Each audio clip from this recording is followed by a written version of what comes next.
Hai teman-teman yang berbahagia, berjumpa kembali dengan saya Dr. Andri, spesialis kedokteran jiwa dari Rumah Sakit EMC Alam Sutra Tangerang.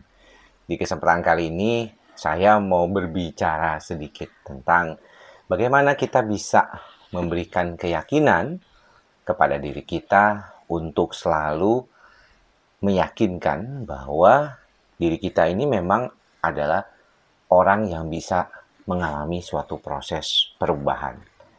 Nah, ini menarik karena saya baru saja pulang dari rapat di Perhimpunan Dokter Spesialis Kedokteran Jiwa Indonesia, dan saat ini saya melihat kondisi yang berkaitan dengan edukasi di Indonesia sudah mengalami perubahan yang luar biasa sejak adanya media sosial.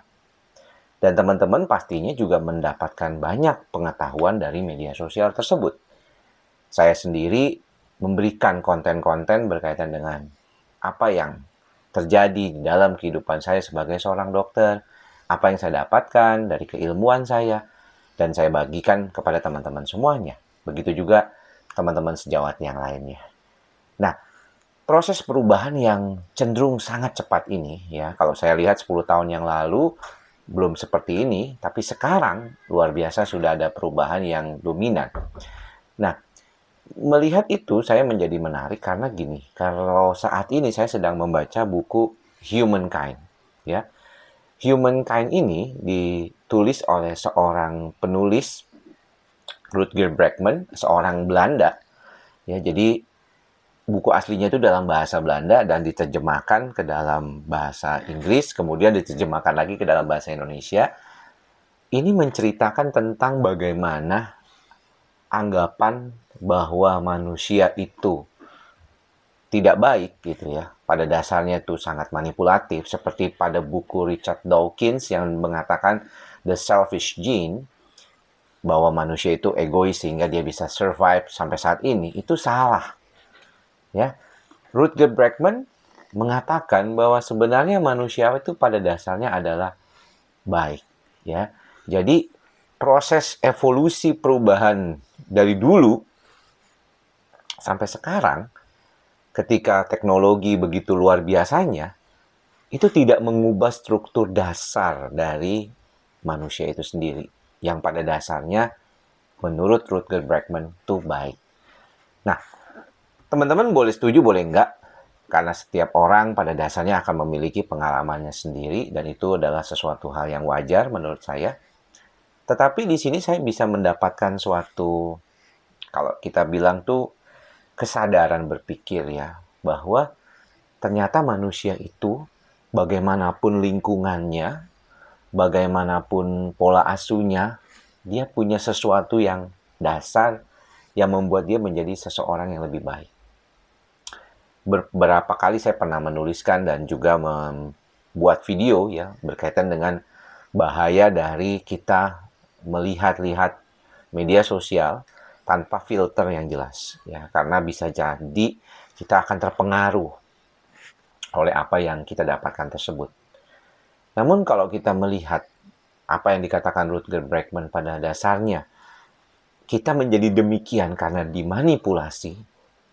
Ya, kadang-kadang kita itu tidak mampu bertindak, atau kalau dibilang di dalam buku ini seringkali adanya otoritas kekuasaan itu yang menyebabkan kita menjadi berubah.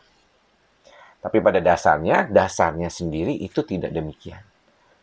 Sehingga bagaimanapun lingkungan media sosial mempengaruhi kita, kita bisa kembali menjadi orang yang baik. Itu menurut Rutger Bregman.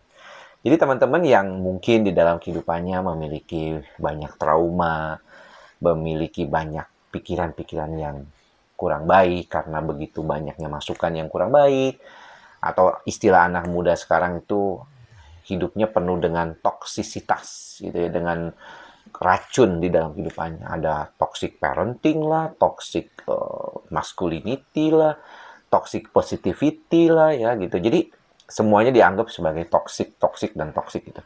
Dan inilah yang mungkin membuat kita menjadi tidak yakin akan kemampuan kita sendiri untuk berubah.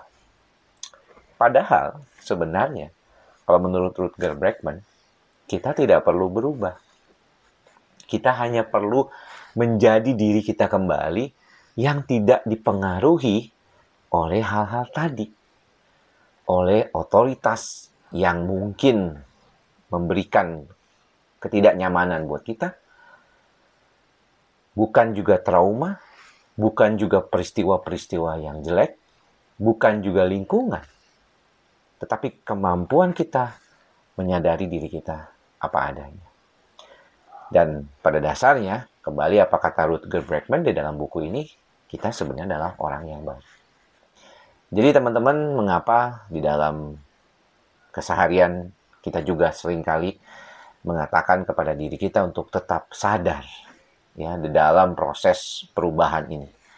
Karena bagaimanapun proses perubahan ini akan menjadi dominan, membuat diri kita mengalami suatu proses kembali ke diri kita yang sebenarnya. Diri kita yang baik, diri kita yang mampu berpikir hal-hal yang baik, penuh dengan sifat-sifat yang baik, humanity, sebagai sesuatu hal yang menjadi dasar kita berpikir untuk kedepannya.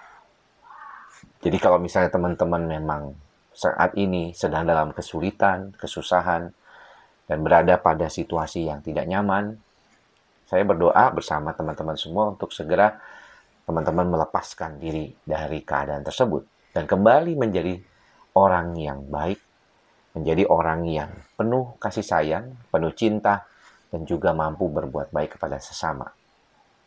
Pada dasarnya, manusia adalah tipe yang seperti itu. Dan saya berharap dengan kemampuan kita saat ini untuk tetap berlatih. Ingat ya, kita tetap harus berlatih. Selain kita menghindari kondisi-kondisi yang sebenarnya tidak nyaman buat kita juga berdiri pada kondisi yang baik, bagaimana kita mengelola perasaan-perasaan itu, dan bagaimana kita menjadikan diri kita secara sadar kembali menjadi diri kita yang baik dan sebenar-benarnya baik. Jadi jangan sampai kita kalah dan jangan sampai kalah dalam hal kita kesulitan untuk mendapatkan kemampuan itu kembali. Pada dasarnya kita adalah orang yang baik. Saya berulang-ulang kali mengatakan ini sebagai afirmasi buat diri kita dan juga diri teman-teman semuanya. Semoga apa yang saya sampaikan pada kali ini bisa membantu kita sedikit banyak menyadari kehidupan ini. Menjadi orang yang baik adalah sebenar-benarnya anugerah yang kita punya sebagai manusia. Sampai bertemu lagi di lain kesempatan. Jangan lupa ikhlas, sabar, dan sadar sebagai mantra kita bersama. Semoga semua makhluk berbahagia. Salam sehat jiwa. Bye-bye.